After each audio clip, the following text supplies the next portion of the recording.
Well, hello there everyone, I'm Darth Browner and welcome to my review of Retro City Rampaage.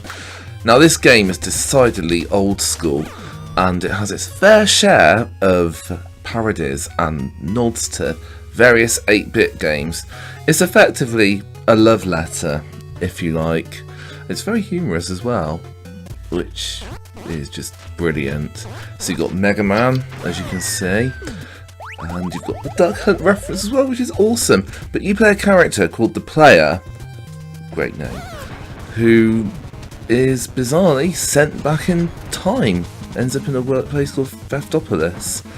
So that is effectively the plot, and effectively you've got to make sure that he gets back home. But some of the plot will be explained throughout the video as I'm reviewing the game. Like I said before, the game is decidedly 8-bit and decidedly retro. So, if you're expecting like a high-res Uber game... Oh, got that Toasty reference, I certainly did. And look, there's Mario references. But anyway, I'm sorry I get off on a tangent there. Just this game is peppered with references and things, which is quite exciting, really, to be honest with you.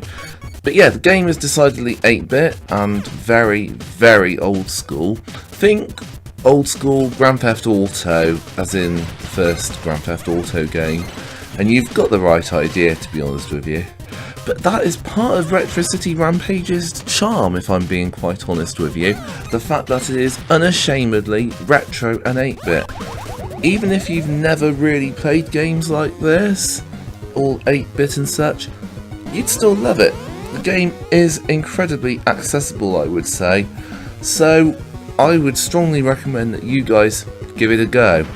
Especially when you have great cutscenes as well in their glorious low-res glory. And you've even got a Back to the Future reference. I mean, come on. How amazing is that? So, it's got 80s references thrown in as well. So, if you grew up on 80s pop culture, then you'd be right at home here as well. But for those of you who never experienced anything like this, well, to be honest with you, they're quite humorous. I've got friends who've never really played games like this and they've loved it, which is part of the charm, like I said, of this game. It's developed by V-Blank Entertainment. And another thing as well, which I've got to admit, you can get this game on pretty much anything. Be it the Wii, the Xbox 360, Xbox One, PS3, PlayStation Vita, Xbox One, PS4, Nintendo 3DS, even the Switch as well, Wii U. But the version I'm reviewing is Retro City Rampaage DX, which has sort of enhanced features and made some refinements to the game, because it was originally released early in the 2010s. So it's quite cool, to be honest with you, that they've sort of enhanced it a couple of years also later. So you do have lots of random little options which are coming up right now, any second. You can choose your radio stations, you can change the music, all of them are just 8-bit glory at its finest, I've got to say.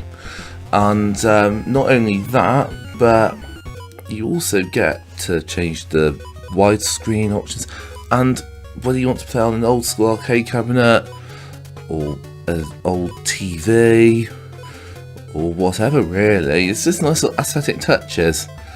But even the Game Boy Mickey take as well, and you can even change what colour mode you can have as well. I mean, check these out. I mean, you can play it as if you were playing on a NES, even. I mean, that's pretty cool if you ask me. It certainly brings back memories from me as a little 4-year-old playing on my NES. But that's not the only one. I mean, let's look through some of the others. I mean, so many options. I mean, if you're of a certain age, you'll recognise some of the quality. I mean, hell yeah. I mean, you can even have, like, the Game Boy, or black and white. Look at that, Game Boy style. And Brick Handheld, Virtual Boy Mickey take there as well. They've thrown in so many little homages as well. So, credit where it's due. A lot has been packed into this game, to be honest with you. You've just, you know, it's fair play. It's definitely quite retro. It puts the retro in the title quite perfectly, if I'm being honest. That being said, however, there is one thing I've got to say. It might put some people off with the chaotic nature that the game can get. So, if you like to go through things at a sedate pace, be wary. You may not like it too much because it can get overloaded at times. But that's only if you decide to go absolutely bonkers, which I have a habit of doing. I like the chaos. But some people might sort of think, ooh, would prefer something a bit more slow. But nevertheless, you can't knock it. It's a game that's free roaming, and the world itself is quite big. And each area is named after a zone as well, which is a great little Sonic reference that was thrown in, if you ask me. But you do like taxi missions as well, as you see that I'm doing here. You've got an array of vehicles you can control as well. So you've got your standard cop cars. You got your bikes, all that sort of thing, which you'll see me have a piss around in a bit. I mean, look, you've got an army truck as well, shoot people, and yeah, the cops are on your case as well. It's quite fun trying to evade them. And check that out, awesome ice cream van as well. It's the little things like that I really, really like.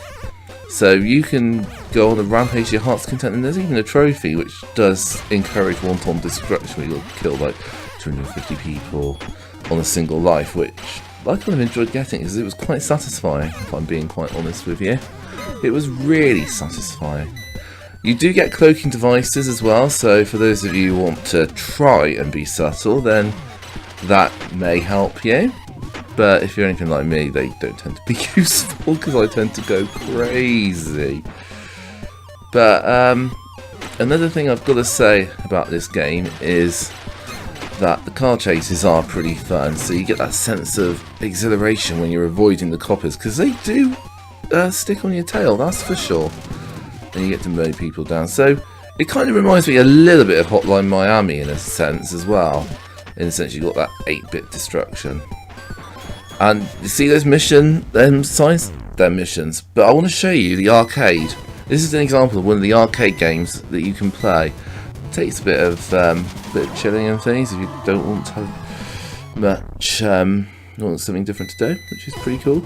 These do get hard, but you also get Super Meat Boy as well, like a virtual, like 3D Virtual Boy Super Meat Boy type thing. They are really hard, I will say. You know, it's good for challenges, good for high scores. You get your leaderboards. So, to be honest with you, I'm not going to spoil it much, but you'll love it. I think you will all really enjoy it if this is your bag. But it's like the side quests. There's so many side quests on here as well. But overall, just to put it in bullet point form in a sense, is that pros, the game is just unashamedly 8-bit and retro. Cons, if it can be chaotic, and if it's not your bag, you may or may not enjoy it if you're expecting like a high-res spectacle. But it is accessible at the same time, so I would approach Retro City Rampaage with an open mind, and you won't be disappointed if you like your free roaming, like Rampagey games, if I'm being quite honest. So if you're a fan of GTA type games, then give it a go for sure. And even if you want to just try something new, then for goodness sake, you can't go wrong with it on virtually every bloody console that you can get. So it is easy to get hold of. You've also got customization options as well. So in a minute you will see me change my hairstyle. You should check out some of the styles. My character currently has a specific hairstyle, which I'll show you in a minute. The He-Man one. So, you know, it's another example of little Easter eggs thrown in. But that's where I'm going to wrap the review up today. This has been Darth Browner. Thank you so much for watching this review. I hope you've enjoyed it. And like I said, I'd seriously go out and buy this game for sure. And we'll see you on the next video. Ciao for now, guys. Thank you ever so much for watching. Bye.